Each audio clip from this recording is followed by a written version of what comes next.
You talked about brute forcing, Yeah.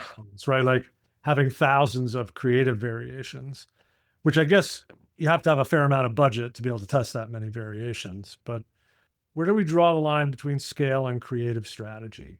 How do we as users of this kind of tech, make things smarter rather than just, proliferating?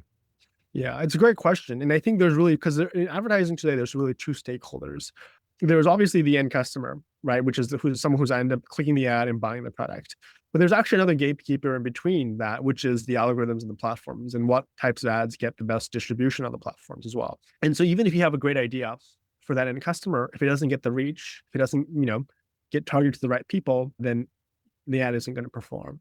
And so that's really where I think this brute force approach is very important and valuable, is that you can have that strategy, the big idea, but you still need to execute that strategy in an algorithmic way to really break through all the noise and all the kind of complexities of these distribution algorithms to make sure that your strategy and your messaging is reaching that end customer that you're seeking.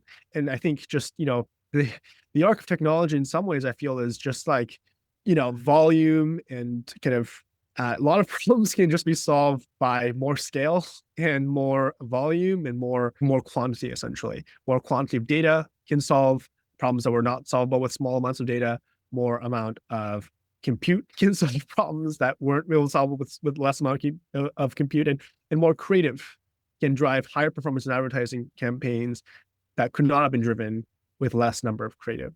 And so that's kind of our approach. Is it's very kind of that's kind of the mindset we have in terms of building our platform and enabling these tools for our advertisers.